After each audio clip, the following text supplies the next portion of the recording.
Hi, I'm Mark Goodner, a program manager on the Visual Studio team. Our goal for Visual Studio is to be relevant and useful to every developer. I'm going to show you an example of how you can benefit from Visual Studio with any C++ code base, regardless of compiler, build system, or platform. I'm going to show you that whatever tools you're using, you'll be able to integrate them with your daily Visual Studio workflow. It all starts with the new capability of Visual Studio 2017 to open code bases without creating a Visual Studio project or solution. You can simply use the new menu option, Open Folder, and browse to the root of your codebase to open it in Visual Studio. The codebase could be using any kind of build system. For example, Makefiles, Gradle, Scons, your own shell script, whatever. Visual Studio 2017 also introduced native support for CMake codebases. So if your codebase is using CMake, you will get an even richer experience without extra configuration. If you're not familiar with CMake, it's an open source build system that manages your build process using a compiler and platform-independent approach. To be clear, this is not a one-way CMake generator to create Visual Studio projects. There are no Visual Studio projects here. You're working natively directly with CMake. Clone a repo and open the folder in Visual Studio. It's that easy. As you make changes to your CMake scripts or C++ code, Visual Studio will keep up with you by automatically configuring CMake in the background. You no longer need to generate Visual Studio project files manually. You can work with your code as it is. Push your changes back without asking your colleagues not using Visual Studio to change anything for you. Let's go take a look. All right, let's get started by opening a folder.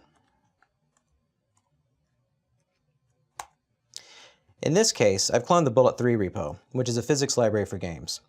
We've forked it to make some small changes to one of the examples to highlight some Visual Studio capabilities. Looking at CMakeList.txt here, you get colorization and outlining as you'd expect. We have some menu items that are CMake specific, as well as some context items over here. And you can build and debug your CMake targets. Of course, you get seamless IntelliSense for your C++ files that are part of the CMake project.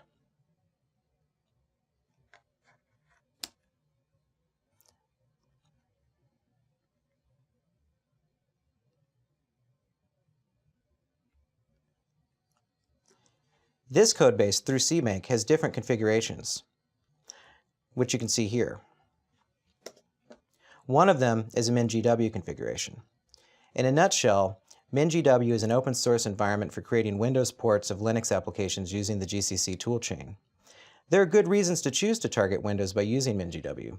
For example, your code is not truly cross-platform. Let's choose this target,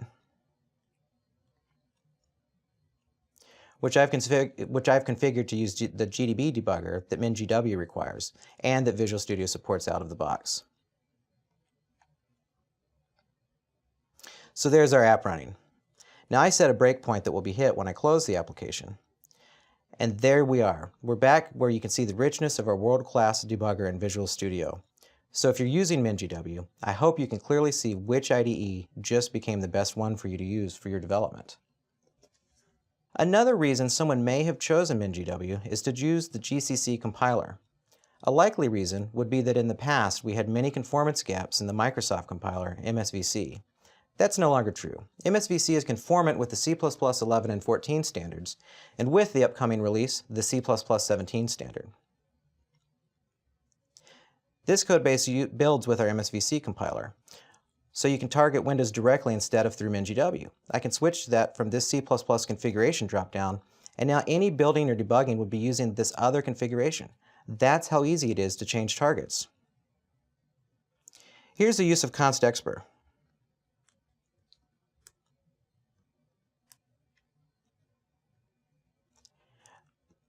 What I want you to see isn't that our compiler can build with this. Of course it can. What I want you to see, though, is that in supporting standards in our compiler, we also make sure our industry-leading C++ language service shines in the IDE. Notice how the tooltip here, at design time, calculates the value of the expression without having to run or debug to see it. I can even change it live, and it evaluates. You won't find that in many other tools today. So in this project, someone may have started by porting a Linux codebase to Windows first via MinGW, and then switching to our MSVC compiler and targeting Windows directly. Every time you do ports like this, you want to rely on your unit tests for regressions. We've expanded our support for C++ unit test frameworks beyond our own to include Boost Test and Google Test in the box. Now, I ran my tests earlier, and I know this one using Google Test is failing amusingly because it's running faster than the test checks for. So let's just fix that by adding a line of sleep code here.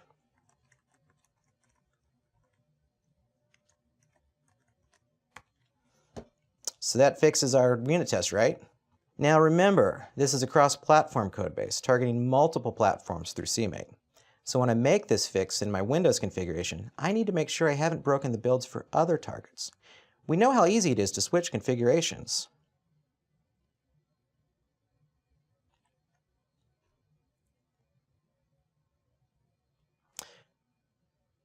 So I switched the target to Linux, and now you see red squiggles. So I can fix that like this.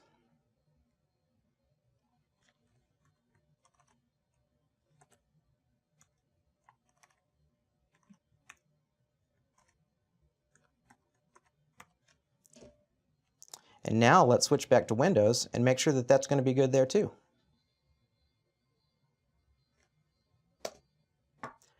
So to target Linux, of course editing is important, but what about building and debugging? To do that, we need a Linux target, either a remote machine, the Windows subsystem for Linux, a VM, or a container running in Azure, or as I'll show you here, a local VM running so I can test this desktop app. To tell Visual Studio where to find and how to access your Linux targets, you use the Connection Manager from Tools, Options. The Connection Manager is where you can add and manage the list of your SSH connections to remote machines. Now I already have an entry here for my VM. When you have more than one connection, the first one in the list here is the default. If you try to run a build that needs a remote connection and you don't have one, you'll be prompted with this dialog to create one. We of course support password or certificate authentication. Now that this is all configured, I can build and of course debug. So let's switch back to Linux and launch my application.